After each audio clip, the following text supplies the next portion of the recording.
All right. We're back once again on a new episode of Claims Denied. Today, super excited to talk about this space. We're getting into kind of the employer side of things. It seems like there's a lot of activity that's been happening in this space. So excited to talk to Dan Mendelson and John Zutter today. And guys, how are y'all doing today? What's going on? So far, so good, Blake. Yeah, doing well. Thanks for having me. Yeah, and thanks for the time from you guys as well. Before we get into the meat of the conversation today, would love for each of you to just give a brief background on, who you are, why you're in healthcare, and what you're doing today. And John, maybe we can start with you. Sure. So I had a little bit of a meandering path towards healthcare. I actually started my career at JPMorgan in the investment bank and focused on financial institutions of all things. I spent a little less than 10 years doing that through the financial crisis and after. Had some fun experiences there. Story for another time. I went to industry in 2014 and from there went into the investing side of things. And one of the first investments we made was into a small healthcare company that through a chain of events, I came to have the opportunity to go in and try and be the operator of that business at the end of 2016. And I've been with it ever since. So it started out as me being the, I think, fifth CEO in less than 5 years of a company called Employer Direct Healthcare. When I took over, we had mid-teens employees, about a dozen clients, about 100,000 member lives, something like that. And we were losing about 50% of our business over the previous 6 months. So it was an interesting time to join the business. But since then, we've turned it around and had quite a run. Today, we represent at Lantern, post-rebrand a few years ago. We now represent about 12 million member lives around the U.S., over 1,000 plan sponsors across public sector, private sector, labor union, trust, and do so across the specialty care continuum, which to us is plannable procedures, surgeries, cancer, infusions, kind of the moments that matter most that are principal drivers of the cost issues that we see driving trend in the U.S. today. And Dan, how about yourself? So Morgan Health, let's start with Morgan Health because it's kind of a unique animal. So we are a business unit of JPMorgan Chase, and we exist to improve employer-sponsored healthcare. That's what we do. So everything that we do is focused on improving affordability, improving quality, and improving the equity with which care is delivered. So we're investing off of the JPMorgan Chase balance sheet, and we've invested about $280 million of capital so far in our 5-year existence. And every time we invest, we not only look at the financial feasibility, but more importantly, we look at what we're trying to accomplish with respect to driving the mission. So it is true double bottom line investing is kind of how we operate. And we now have 13 portfolio companies.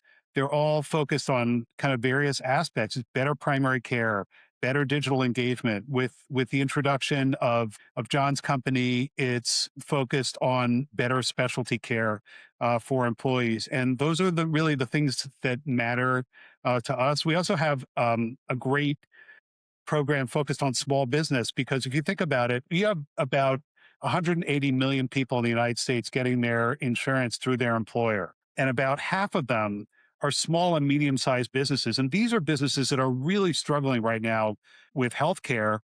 And then you think about, the assets of JPMorgan Chase, and the bank serves about 7 million small businesses in the United States. And so these are things that we care about from a number of different dimensions. And that's basically the shop. We've got a staff of 30. It's a very deep bench of expertise. Not only are we investing, but we're also engaging with our benefits team to be running pilots and other kinds of programs to see what works in healthcare.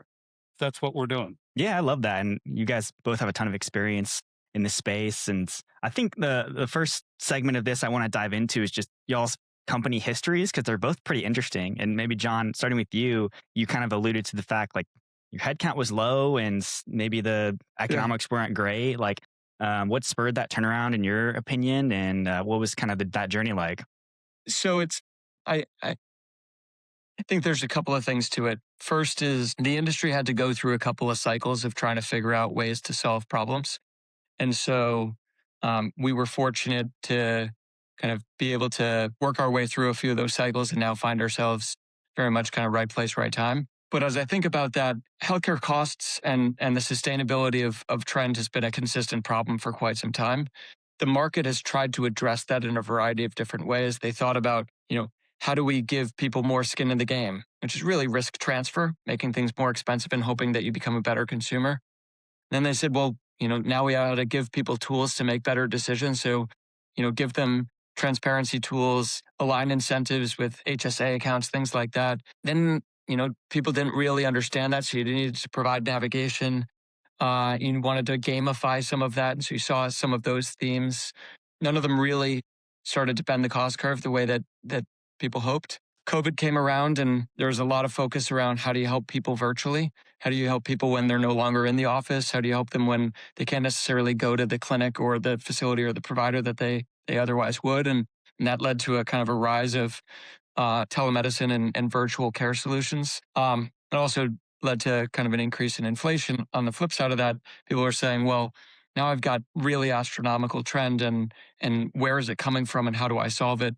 Specialty care is a big part of where it's coming from. So we find ourselves in a good position now. But if you think about our history, why were we able to go from, a dozen clients shrinking by 50% to growing something like 70% compounded for the last decade?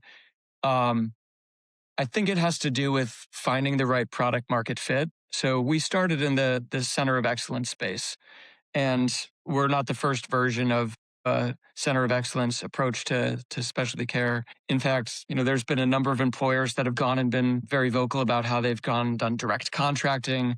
There's been versions put out that were kind of very narrow networks with the most well-known names of major health institutes around the country that people had direct contracted with. Each of the major health plans has a COE or some version thereof. There was travel medicine going internationally. None of them really took off for a couple of key reasons. The key reasons are they were too narrow in scope. So for those ones where you might go to a Mayo Clinic or a Cleveland Clinic or choose your highly regarded institute, the scope of coverage there was only the most extreme events, the most costly, the most risky. And as a result, there just wasn't that much of an addressable market and you couldn't capture enough people. You didn't generate the awareness or the utilization. Travel medicine introduces another thing. People don't really want to travel either domestically or internationally for their care. They want to stay local around their support systems. And so there was a kind of, what's the addressable market problem, which was too narrow. There was the awareness problem, which was ineffectual. And then there was the member experience problem. And so kind of one of our origin stories I'd tell you, Blake, is we had a client, still a client, who is a school district in a major metro market. And they weren't focused on how do I get people to Mayo Clinic or Cleveland Clinic because they're not in those markets. They were focused on how do we get people to high quality care at affordable prices where they actually are or where they might go. And to solve that problem, we needed to have that first jump, which was from a center of excellence model to a surgeons of excellence model. Because if you could isolate and identify really great practitioners in whatever their subspecialty was, you could deliver world-class care in that community setting. And it turns out that scales, right? So we could do that in Houston. And from Houston, we took that model and actually could do it in major metroplexes around the US. And now you've solved that problem of, I don't want to get on a plane. Getting on a plane after a major back surgery doesn't sound very attractive. And so being able to keep people close to their support systems helps both with utilization, but it also helps with scope of service because I don't have to pay for travel and I don't have to have that barrier, at which point I can cover more things and simplify the message. And that kind of compounds, Blake, into this concept of need a procedure, give us a call, not need a total knee arthroplasty, right? And so you could make this service more accessible to people across a broader range of things in a broader swath of communities. And it turns out that helps the community-based physicians. It helps healthcare system kind of societally in a better way and allowed us to scale. So it was really that moment of saying, we're not solving the problem of how do you get people to the 5 institutes that are, world renowned. You're solving the problem of accessibility, of quality and affordability at scale. And doing that required a slightly different model. That was kind of our turning point. And we've been scaling that ever since. Yeah. And to your credit, it seems like you really struck a nerve in the healthcare system and with costs and just, you see the headline of premiums are rising 8 to 10% every year, specialties out of control and all these things. So I would love to dive more into, your model in a little bit, but first would love to bring Dan, you in and maybe talk about Morgan Health, history of Morgan Health, and maybe how it rose from the ashes of Haven in a way, right? Your favorite topic, I'm sure. And then maybe what attracted you to invest in Lantern this year. Yeah, absolutely. This was back in 2021, and I had previously founded, built, and then sold a healthcare advisory and data analytics company called Avalier Health. And so, I was kind of personally making my way. I was doing some investing at Welsh Carson, and also canvassing with Sandbox and Holdings and a number of other investment firms. And I kind of got this random call from JPMorgan Chase and started into these conversations with Jamie Dimon. And he was like, look, we failed at Haven. We did not succeed, and we disbanded it, but yet all of the problems of the healthcare system remain. And he's very articulate on this, and was kind of focused on costs and accessibility and quality and just all of the problems that we see that John was talking about before. And look, the increase in costs are the tip of the iceberg. It's the quality of care and the fact that you don't know where to go to get a high quality, low cost physician or a high quality, low cost procedure if you need that. And it's really it's a matter of quality as well as cost that is really driving employers to distraction. And so, he basically invited me into the JP Morgan Chase family and said, well, why don't you see what we can do? And so we put together a strategic plan and started executing on it in 2021. And the investments, as I mentioned before, better primary care, better prevention, use of data, use of digital analytics to start educating employees about what's going on, helping employees navigate to high quality, low cost providers. We have a great program that's focused on narrow network. Like, narrow network used to be a dirty word in healthcare, and that's changing now, because if the consumer can actually get a really high quality network that is low cost, that's what they want. They don't necessarily have to go everywhere. They're not going to go everywhere, but if they can get really good care, and they're being directed. So, like, we have this great portfolio company, Centivo, where they'll contract with a. Have you had a shook on the show? But they contract with a high quality network in a geography. So we offer this to our employees in Dallas, and the network is Baylor. And if you're ready to accept Baylor, which is a great system, it's fine. Like, you can go there, and it costs you less, and that's where you stay. And so these are the kinds of things that we're engaging with and experimenting with. And then the ecosystem for us, if you think about the fact that we have about 350,000 employees and dependents in the United States, and they're concentrated in various geographies. There are 5 geographies where we're kind of most prevalent, and we've taken those geographies and started to experiment in those areas to bring higher quality, more affordable care to our employees. And it might be, for example, in-facility primary care, or it might be a digital system where we educate our employees about the providers who are high quality and low cost, and then we offer them lower copays on those providers. And so these are the kinds of things that we've been engaging with. So why did we invest in Lantern? We have been very impressed with what John and his team have been doing with respect to specialty care. Specialty care is one of the most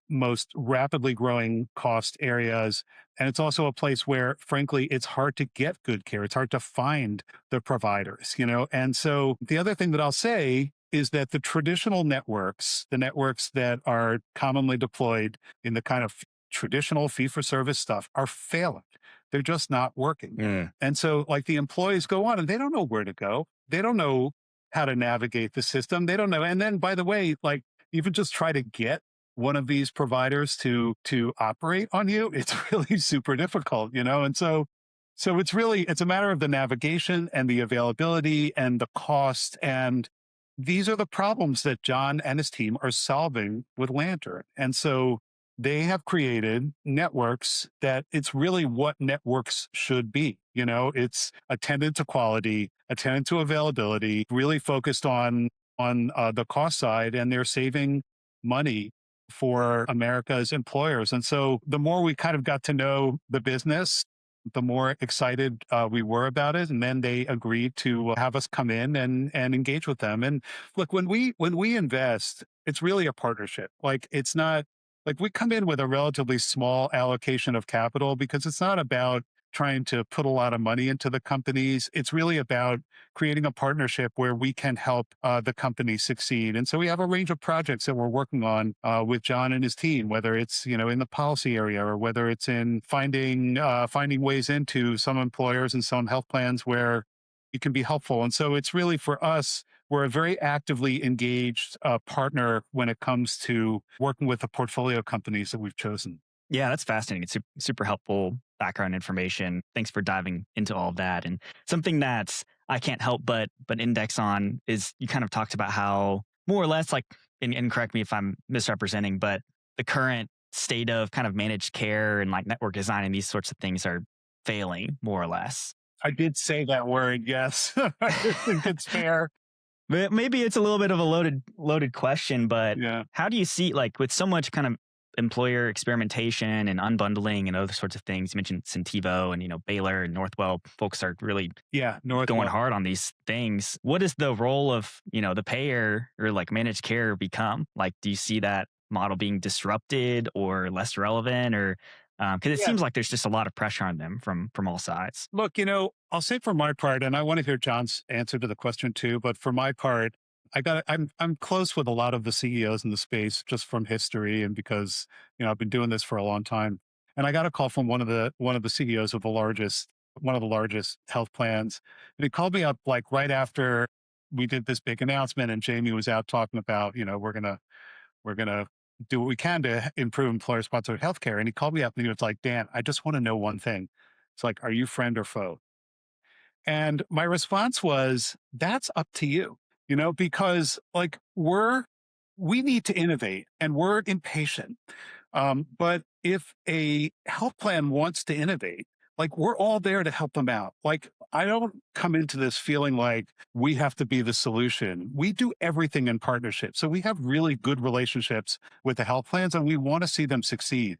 So what's happening, with respect to specialty and Lantern is that increasingly health plans, if they're smart, are bringing Lantern in and saying, okay, Lantern has figured this out. They've figured out a way to get a high quality network and to drive costs down and to really improve the employee experience. So let's bring them in. And so if any plan that wants to bring Lantern in, we're all for it. We have a primary care asset that we're selling right now to Elevance. We have an asset in the oncology space called Time Care. It's a great, very clinically oriented organization. We've co-invested in that with CVS, and so CVS Aetna. And so what I'm saying is like on the one hand, we want to help drive the plans to be better, and then on the other hand, if it means that we're innovating and kind of going in a different direction, that's fine too. Yeah, and I think the concept of are they failing or not, I think they might be failing to hit our expectations, right? But I think it's also important to kind of paint the other side of that story too, which is there is a set of expectations that they're not failing on. When we talk to our employer clients and when you think about what members want, members still, they want access and they want choice and they want accessibility and they want to be able to go where they want to go for the vast majority of things. When you get to specialty care, Yeah. these aren't things that happen very often in your life. I want guidance on where I should go to see a cardiothoracic specialist. I don't have that guidance naturally. I need someone to help me with that moment in my life.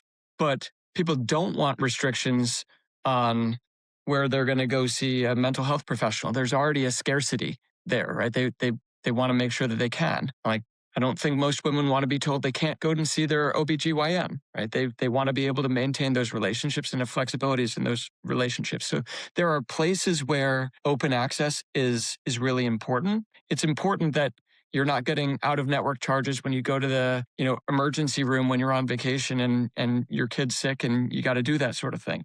So there are places where that open access remains really critically important and where it's actually the base expectation of the population. But then there's also places where guidance and direction is really like critical for the member, for their outcomes, for their quality, for their cost, for all of it. And I think we can actually become quite complementary in that regard. Much like in the virtual space, I think virtual physical therapy, as an example, is not a threat to physical therapists. It is an augmentation and a reality that there was scarcity in that resource anyway. So it's providing a service people didn't have. I think we can do the same thing. And to Dan's point, we're seeing this with the health plans. For the first 5 years of me doing this, it was a different set of dynamics where it wasn't as collaborative. Today, we've got partnerships with a number of the largest health plans, and they are often bringing us to the table in terms of introducing us to clients that who will have a cost containment issue or are focused on how do they improve quality. And so I think we can do something that they can't because the nature of our network is narrow and the nature of our offering is about steerage, Yeah. whereas they have to continue to provide this broader safety net of general and broad access. The two combined actually give you something that is greater than the sum of the parts. I mean, I would say I agree with what John says. And I would say that the needs of employers are changing because of these cost imperatives. And it's not the health plan's fault that costs are escalating so much. I mean, we're seeing providers right now using AI to upcode services, for example. And that is not the fault of the health plan. Now, we'd love for the health plan to get really sophisticated to catch that so that we're not ultimately paying more for the same services. But that's one of the things that's driving costs. It's not the health plan's fault when you see pharmaceutical companies driving up costs of product for, in a lot of different ways. And so, like, I think it's really important to acknowledge the fact that the plans are kind of in this crux point that sit between the buyers, us, and the providers. And then at the same time, it's incumbent on them to get more sophisticated rapidly because this is not going well. And when I say not going well, I mean this cost escalation is problematic for American business. It's problematic for large businesses like JPMorgan Chase, but it's also perhaps even more problematic for small and medium-sized businesses that are struggling with like 10, 20% increases in costs that they can't really sustain. So like we have at JP Morgan, we have an institute that takes economic data and analyzes that economic data. And they did a study recently that is focused on small businesses, and they're seeing small businesses increasingly dropping insurance. They don't want to do that because they want to be competitive on labor. But in the context of like a 20% increase in costs, and it's unpredictable and it's difficult to get good product, they're not going to continue to play. That is a problem. We actually saw, we're a self-funded plan and we were over 20% increase this year as an organization. We host client summits with, our largest accounts a couple or 3 times a year. And across those, it's call it 60 of our largest accounts representing millions of lives. And I think the average that we heard this year was in the mid-teens in terms of what they're actually seeing in terms of cost escalation. Last year, people were surprised that it wasn't going to be 6, it was going to be 8 or 9. And then this year, they're saying we were expecting 15. And that's for some of the largest, most sophisticated employers in the country. And so if you're a smaller employer, to Dan's point, those small and medium-sized businesses generally don't have the same set of tools that are available to them, the same flexibilities that are available to them. And that just makes it really hard to sustainably offer healthcare. I hear from CFOs and benefits leaders in that particular segment with some degree of frequency saying, well, maybe we'll just give people stipends and they go and find their own insurance. And that's really not the right answer, I think, for the U.S. workforce. Right? We have to figure out a way that we can deliver things more sustainably. Yeah, absolutely. And we'd love to explore that with you guys more. I'm just curious, just from a high level, like, what are input costs to that equation? And then on the other side, what are the biggest levers that, a small and medium-sized business can employ, or even a self-insured business? Like, what are the levers on the other side? So, like, this is often not that well understood if you were to think about the overall composition of healthcare costs. If you were to do, most surveys are going to say that this year's overall healthcare costs will be very high single digits. So like most of the surveys will put it somewhere between 8 and 9%. Like we're hearing from clients they're actually running higher than that, but that's what the surveys will say. Of that, about 20% of costs tend to be procedural. So most of the time people bucket into smaller groups like MSK or other, but if you were to say surgical and procedural care that's planned, that's about 20%. Cancer and oncology related spend tends to be about somewhere between 15 and 30%, depending on if you're a younger or an older demographic client. So let's just put that as about the same 20 on average. Other infusions on the health side tend to be between 5 and 10. So those three get you to about 50% of overall healthcare costs. The other big bucket is in specialty drug on the PBM side, where that tends to be about another 10%. So those four, right, they represent about 60% of costs. Each of them is growing between 1.5 and 3 times the rate of healthcare overall. So they're the overwhelming majority of the growth. They are the majority to super majority of just aggregate costs. So it's getting worse, right, because of that rate of change dynamic. But then you think about number of instances, and this is where it gets pretty interesting. Average incident rate of cancer is like 1.2% in any given population, plus or minus, depending on demographics. Infusions will be 1% or a little less. The really important surgeries, the ones that drive the bulk of the cost, will be 4% of a population. Overall, all procedures, you start including lower acuity things like a colonoscopy, and it'll get to be like 12 or 13%. So the overwhelming majority of spend is like 5% of the people. The overwhelming growth is coming from that same 5% of people. And it's coming from those same disease states or kind of service categories. There's a couple other stats for you. Generally speaking, 1% of a population is a third of cost, 5% is like 60, 10% is like 85% of costs. So you're not solving an all population-wide issue. You're solving an acuity issue when it comes to the spend dynamics. How do you solve that acuity issue to get to your points?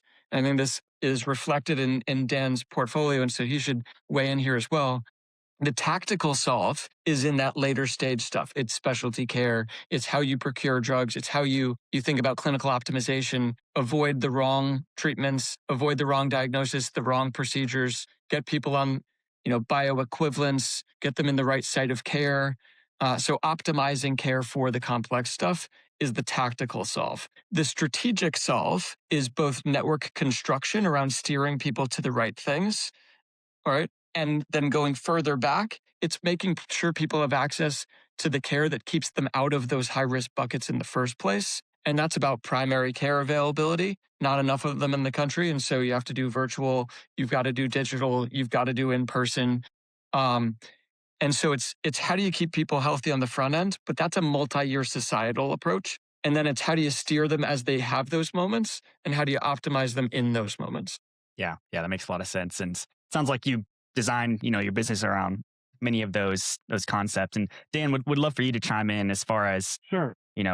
Obviously you have a vested interest in this and seeing those levers. Look, so would love for you John gave a really excellent, sophisticated answer to the question. I'd say that in a more simplistic way, what we see is that if you think about the way that people get care, hospital, physician, and drugs, there's cost escalation that is going on in all of those different settings. And in healthcare, a lot of cost escalation happens really for two reasons. One, technology comes in and drives up cost. So, for example, the GLP-1s are a great example of that. Amazing technology drives up costs, particularly in the short run. Like one could hypothesize that perhaps, downstream will save money, but that's kind of the classic healthcare conundrum is like all these amazing technologies come out, whether it's cardiovascular or whether it's, focused on diabetes or whether it's focused on weight management, they all tend to drive costs in the short run. And so whether it is a drug cost or whether it is kind of the cost in the hospital, these technology is a cost driver. And then the second thing is labor. It's a very labor intensive industry. And so hospitals, in order to make sure that they still have nurses coming in, to care for patients, have to pay those nurses more every year. And it's a very labor intensive and skill intensive industry. And those things are not going to change, I think, kind of in the immediate short term. Now, when John is talking about the levers, what John and Lantern are doing around kind of choosing networks and kind of concentrating employees and helping them find those high quality, lower cost providers is hugely helpful. We can do that.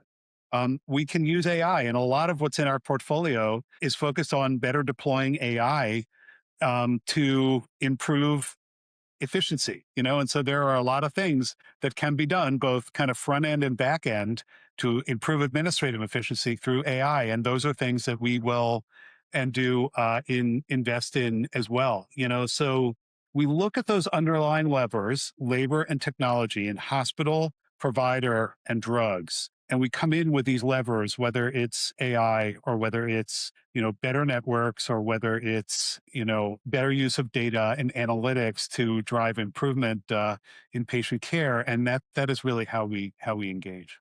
A Yeah, lot of it that's great. is like the drug piece is really interesting because we all want to have better therapeutics. We want to be well, right? We want to cure diseases.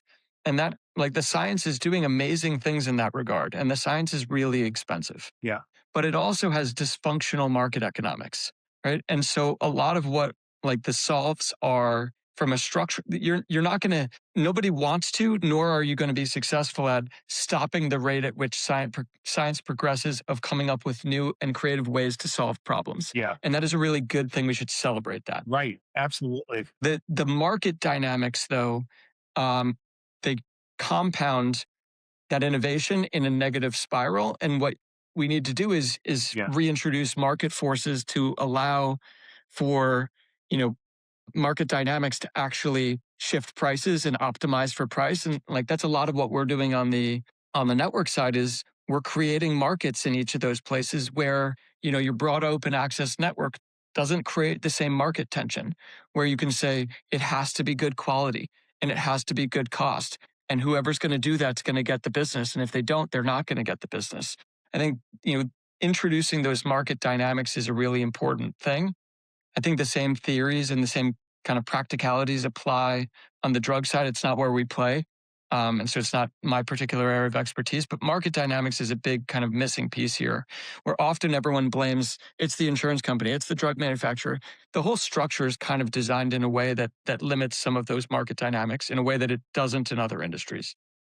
So you were asking, Blake, why we invested in Lantern, and the philosophical alignment with what John said is exactly right. And like some of the stuff in our portfolio, we're trying to anticipate the problems that are going to happen, 3 years from now and 5 years from now. So a nice example of that is a young company that we invested in called Aradigm, and they focus on the area of cell and gene therapy. And these are therapies that will cost between $1 million and $5 million, or perhaps even 10 million per dose, per patient. Like and they're supposed to be curative therapies and highly expensive. I worry, like amazing technology. I worry about who's going to pay for that, and where and how it's going to fit into the system kind of downstream as these therapies come to market. These are therapies that could potentially, cure type 1 diabetes and address sickle cell and like really kind of get in there. And so, what this company Aradigm is doing is figuring out, okay, what's coming down the pike? Where is the cost load going to be?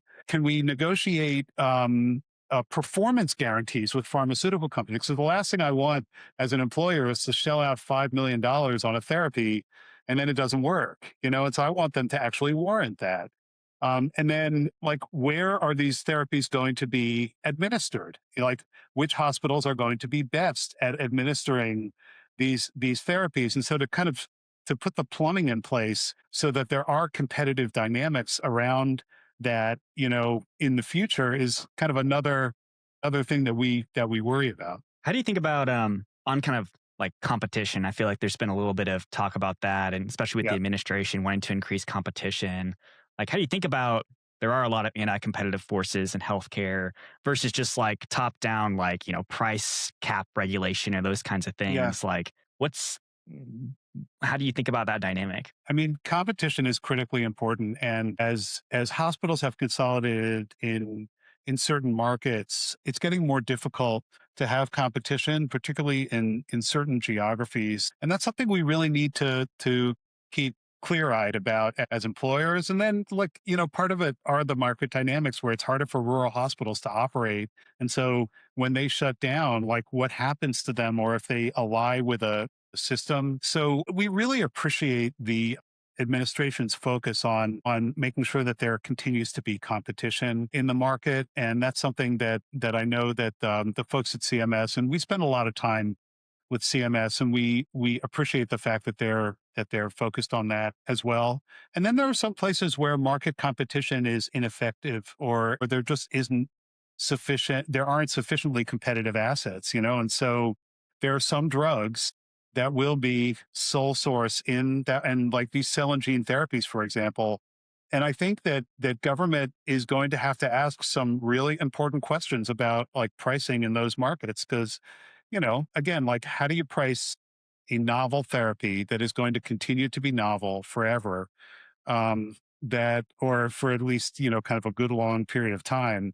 And how do you think about that? And so one aspect of it is ensuring that there is strong price competition whenever you can possibly make that happen. And then I think there is a role for regulation, where government has to come in and say, kind of what is reasonable. And there will always be a role for both in healthcare.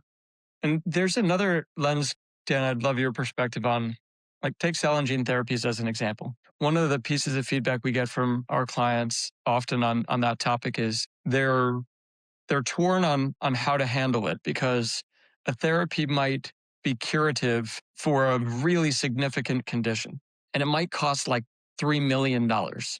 It might be for the child of one of their employees. And like every one of us who has kids, I have four, you wouldn't hesitate to be able to provide a curative treatment for something that's a significant ailment in their life. But the employer might only have that employee on their payroll for the next 12 months. So if you're in a business that has pretty high and persistent turnover, how do you think about that cost dynamic? Yeah.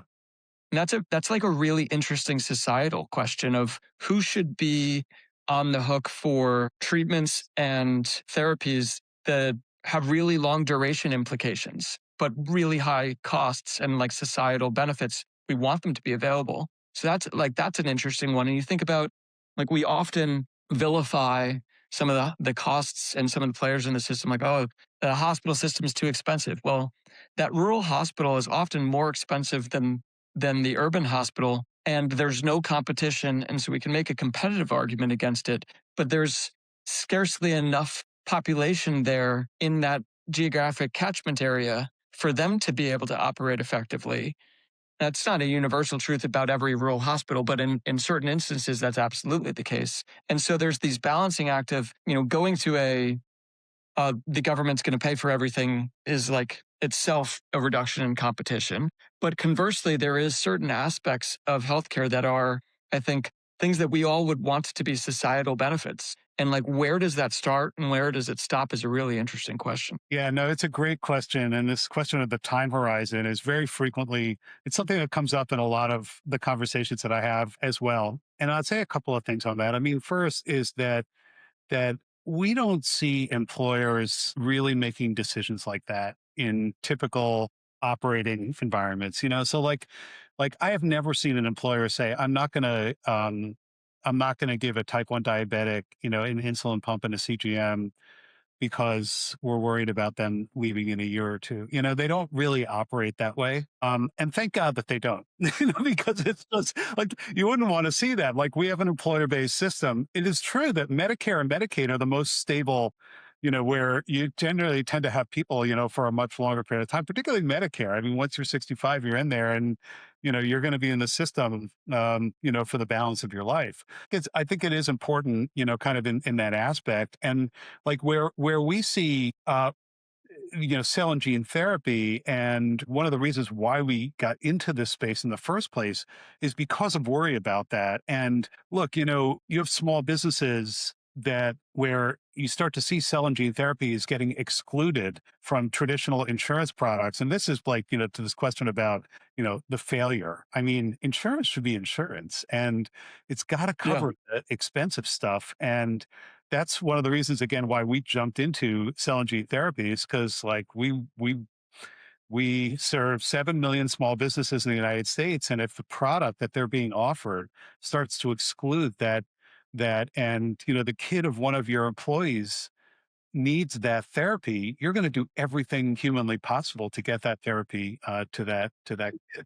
And I totally agree with Dan. We very seldom see clients getting into the specific decisions of cover this or don't cover that. They follow the health plan's guidelines Yeah. and sometimes hide a little bit behind those health plan guidelines. Like the one place where we do see more or less is, are you going to cover GLP-1s for weight loss versus just diabetes? And we could talk a little bit about how effective that is or isn't in a variety of circumstances. But it's a real issue. And if you're saying, we'll just cover what the health plan covers, and then there are incentives to not cover because it reduces premiums. Ultimately, it also changes that flexibility. And Blake, going full circle to an earlier conversation about how do small businesses get access to the levers to pull on.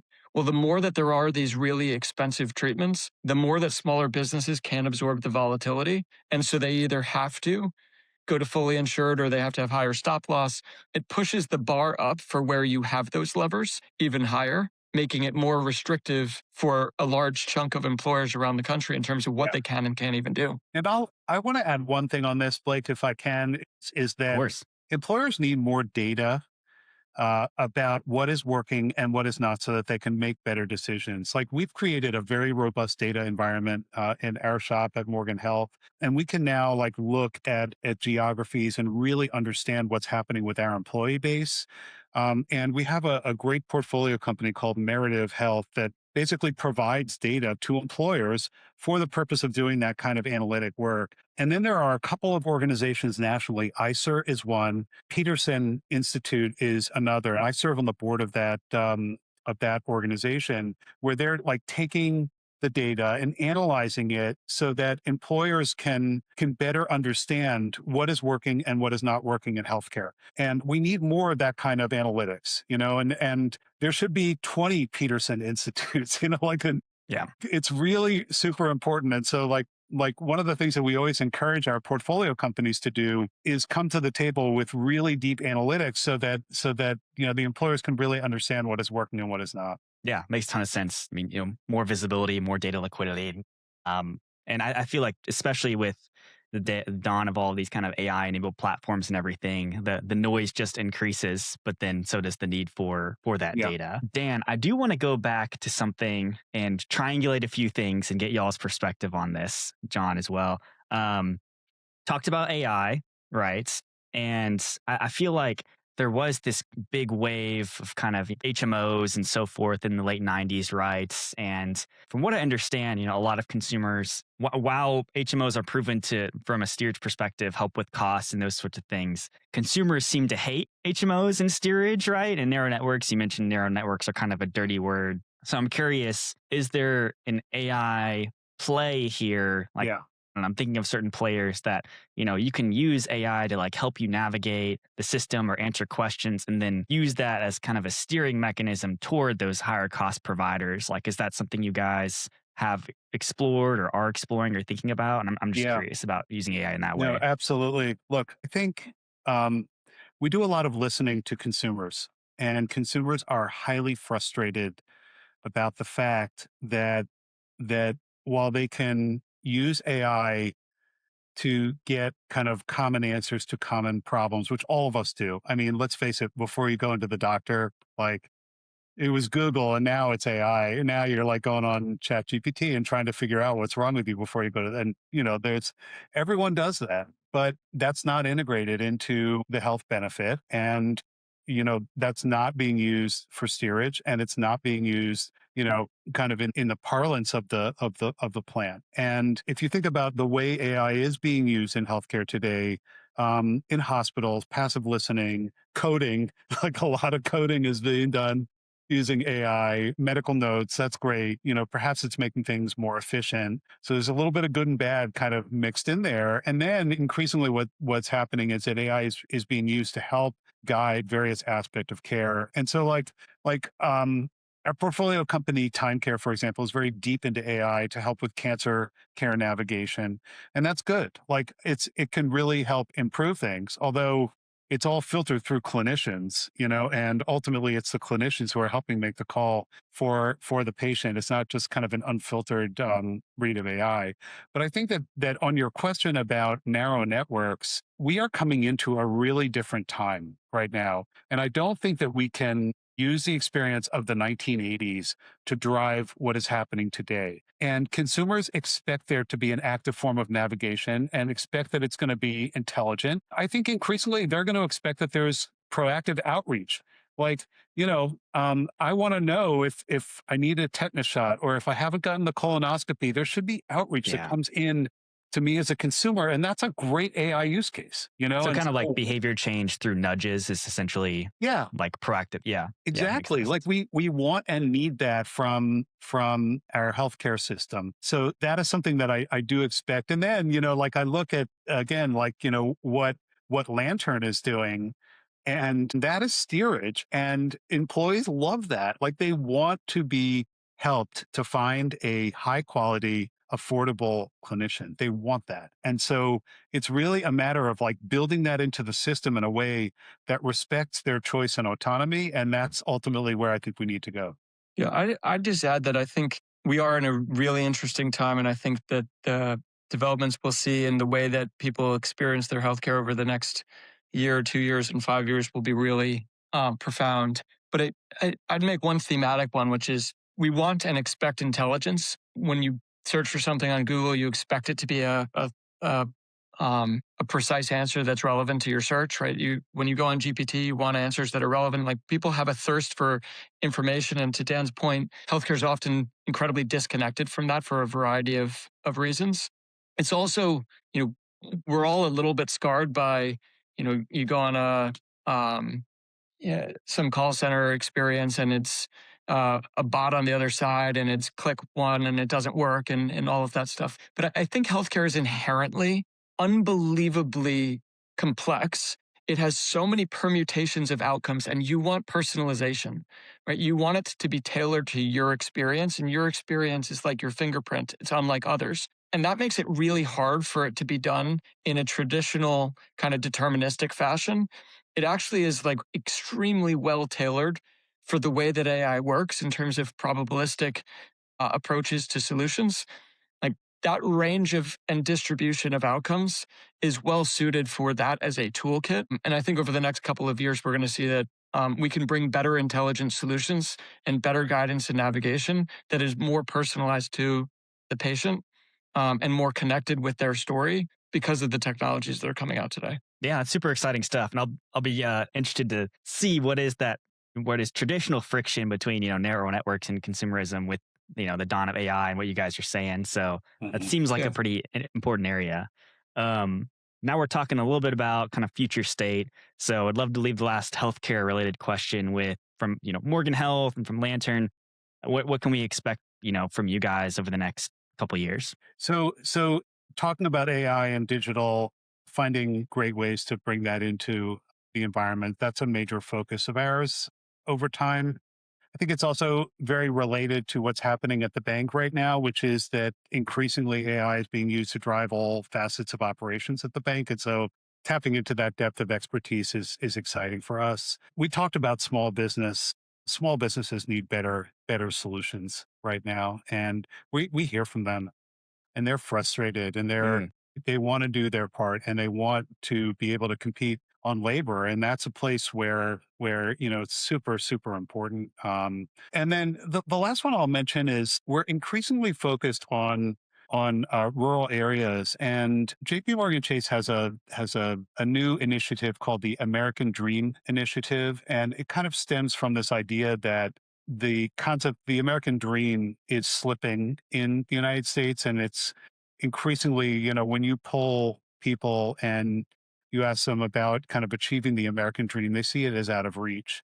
And healthcare is part of the American dream. I mean, it has to be. And we want to have good healthcare for ourselves, for our families, for the people that we work with. And so, like in certain areas, like rural areas, for example, there's a crisis of availability of providers. And so that's another set of issues that we're thinking about a lot right now, and thinking about like how can we be part of the solution set there. And it might be in making capital available. It might be in helping to drive certain types of solutions like broadband and other kinds of solutions that need to come in. But if you think about like kind of the broader resources of JP Morgan Chase as an institution, we really want to make sure that what we do is matrix into the problems in such a way so that we're doing everything we possibly can to help solve them. So those are three areas that we're focusing on, and you'll be hearing more from us over the course of the next couple of years. Awesome. I'd say on our side, from the Lantern perspective, first is we're going to stay focused on the areas we're in right now. We think it's a big enough part of healthcare. We talked at the beginning, Blake, about how between plannable procedures and surgeries, infusions, and cancer, it's about 50% of overall US health spend and more than that in terms of the growth rates. So I don't think we're looking to expand our market. What we are looking to do is continue to stay focused on how do we deliver and transform access to specialty care in the moments that matter most. To us, that has to do with making sure we have the right network and the right capabilities. But it also means that personalization we were talking about before. I think technology and AI in particular is going to be really transformative in how we do that. But I want to be able to match every member that engages with us, whether that's digitally, on the phone, however it is, omni-channel. I want to be able to match their moment of need with the right intelligence and the right services that are going to help them get the optimal outcome. And so that's where we're going to spend our time, is focused on how do we deliver that ideal and optimized healthcare experience for the moments that matter most. Yeah. Love that. And thank you guys for those answers. It's exciting to hear that there is so much experimentation in this space, and hope you guys continue to find success there. So now I do have one last kind of more personal question I ask every podcast guest. And John, maybe we can go back to you to start off, which is, what is one, experience or piece of advice, book, anything that you've consumed that has fundamentally changed how you live your life? Yeah, sure. So I've got 4 young kids, an 8-year-old, 2 identical, almost 7-year-olds, and a 2.5-year-old daughter. And so that's a degree of chaos. The lesson that I'd learned from it, though, that I'd probably apply to business is you're never going to be able to do anything perfectly. So how do you take a pragmatic approach to innovation? Right? You'll never have enough time for all your different priorities. You'll never be able to achieve the optimal case in any individual thing. So how do you just make things better, a little bit better every single day? That kind of pragmatic incremental innovation, I think, is a pretty effective way to run a business, but also to think about work-life balance and think about your family and your friends and your priorities. Love that. Dan, go ahead. I say one of the things that I've enjoyed most over the years, I've been teaching in business schools all the way dating back to 2000. So I taught at Duke for about 15 years. I taught at Wharton, and now I'm teaching at Georgetown in the business school. And I love going into the classroom because the students there ask these really fundamental questions. And it's about why can't we do better in healthcare? Does it really make sense to have this commercial system, or should we have Medicare for all? And then every year there's a student who relates a personal experience about loss or caregiving, or we could all relate. Every one of us is my kids have had, John, Blake, all of us have that. It's so personal. And I think that it's very motivating. And what I think is really important is that we continue to ask those fundamental questions, and that we challenge ourselves to do better. And so, it's interesting. And John's talking about practical solutions. I agree with that. And then it is also important for us to be thinking fundamentally about whether what we have makes sense and how to go about changing it over a longer period of time. Yeah, that's great. And John, just to reiterate something, I don't know how you do it with 4 kids and also doing the full-time job. So kudos to you. I think that 1% better every day kind of mantra is great. And I agree with you, Dan, as well, about kind of need to almost have a, not necessarily naive, but optimistic outlook and kind of childlike way that things can get better. Yeah. The bridge between them is, if you've got a long-term vision and set of values, and every day you try and make yourself a little bit closer to that, then you're paving the road. Yeah, we're congruent on that for sure. There you go. Thanks for doing my job for me, connecting the dots. But Dan, John, thank you so much for today's conversation. Very insightful, and learned a lot from you guys. And wish you guys success for the rest of the year, and hope to connect again soon. Excellent. Thanks for having us. All right. Bye-bye. All right.